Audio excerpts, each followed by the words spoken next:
Ever since the first industrial revolution in the United States, conservationists have begun to question the impact of industrialization on America's ecosystems versus a legitimate social need for economic growth.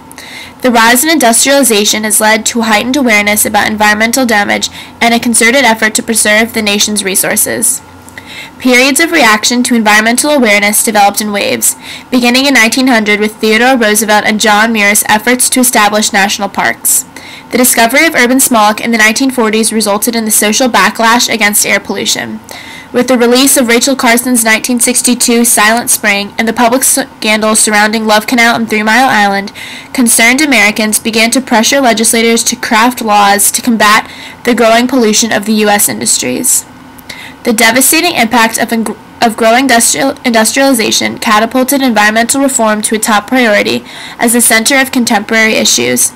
In Rachel Carson's 1962 Silent Spring, she criticizes an irresponsible chemical industry for their reckless DDT use and its harm to humans and wildlife. As Carson calls pesticides the elixirs of death, she implores her readers to notice the environmental degradation that high pesticide concentrations have caused. These deadly pesticides have infected our fish, poultry, and plant life. For Carson encourages a biotic approach for cheap, sustainable, natural solutions to pest control. She advocated controlling the Japanese beetle population by introducing a fungus that causes a fatal disease within the insect. The 1970 Clean Air Act established and implemented national ambient air quality standards, which specified permissible levels of industrial and automobile emissions. State implementation plans helped to create procedures for states to comply with in order to meet the NAAQS. The Act established air quality control regions, which divided the U.S. based on levels of pollution. The Clean Water Act made it unlawful to deposit any pollutant into navigable waters from a point source without a government-issued permit. The Act gave the EPA the authority to regulate surface water quality standards to ensure safe drinking water. The 1973 Endangered Species Act created a set of procedures to protect threatened and endangered plants and animals in their natural habitats. The U.S. Fish and Wildlife Service and National Oceanic Atmospheric Administration were given the authority to implement plans in regions to combat the growing threats to endangered species. The law bans actions that take, import, or export endangered species through commerce. One of the greatest conservation success stories lies with the resurgence of the bald eagle population. In 1963, there were approximately 417 pairs of bald eagles, and this number grew to 11,000 pairs in 2006, due to the efforts of the Endangered Species Act. In September of 1969, Senator Gaylord Nelson of Wisconsin presented plans for a national environmental teach-in to prove to Washington that the public demanded action addressing the lawless environmental destruction. In 1965, 17% of voters felt reducing air and water pollution was a top priority, and this number approximately tripled to 53% in 1970. Two public spectacles, the 1969 Santa Barbara oil spill and Cleveland's Cuyahoga River fire, increased alarm about pesticide use and pollution. Nelson's vision for Earth Day called for citizen participation as he urges voters to conserve resources and value long-term, sustainable solutions. Senator Nelson once asked his constituents, "Do we really have to destroy tomorrow in order to live today? For the wealth of a nation is in its air, forests, minerals, scenic beauty, wildlife habitats, and biodiversity. That is the whole economy. These biological systems are the sustaining wealth of the world." After 7 years of Nelson's attempts to gain lawmakers' support for his conservation agenda, Nelson and Congressman Paul McCluskey, a Republican of California, showed the necessity of bipartisanship and sponsored the first Earth Day.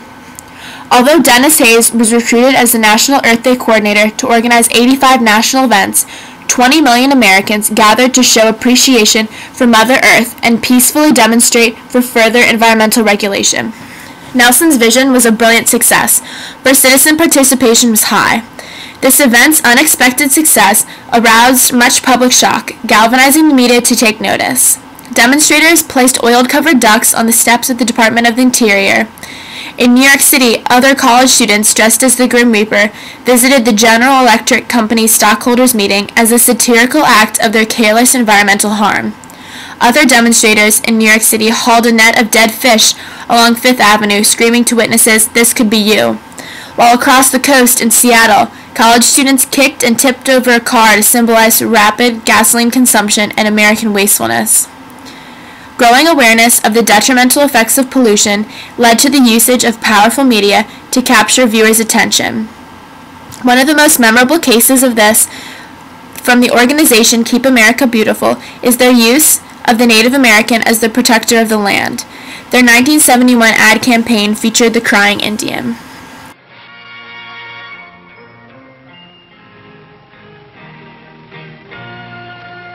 Some people have a deep, abiding respect for the natural beauty that was once this country.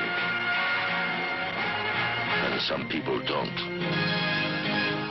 People start pollution. People can stop it.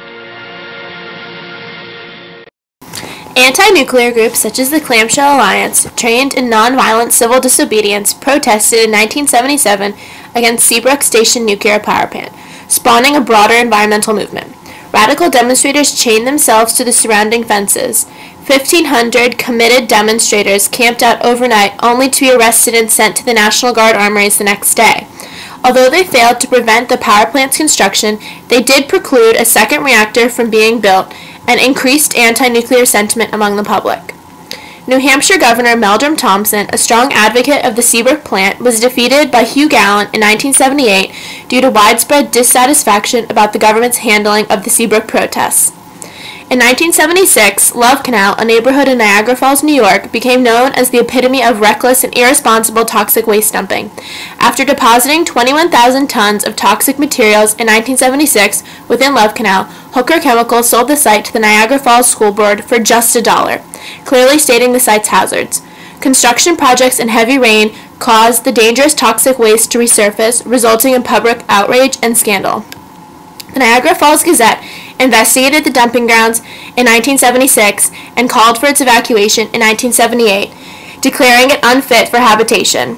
On Love Canal's 10th anniversary, the New York State Health Department Commissioner David Axelrod remarked that Love Canal is remembered as a national symbol of a failure to exercise a sense of concern for future generations. On March 28, 1979, the 3 Mile Island nuclear station suffered a partial meltdown within one of its reactors. Although the U.S. Nuclear Regulatory Commission reported no deaths or injuries, this accident shifted public opinion to anti-nuclear. Ironically, 12 days before the partial meltdown, The China Syndrome, a movie about nuclear disasters, was released and became an instant hit, also increasing anti-nuclear sentiment. In the end, the problematic reactor was removed from the premise, but the plant still operates today. On December 10, 1997, Julia Butterfly Hill climbed a 180-foot California coast redwood tree named Luna to prevent redwood destruction. On December 18, 1999, after 2 years of committed protest, Julia Butterfly Hill came down when negotiations were finalized.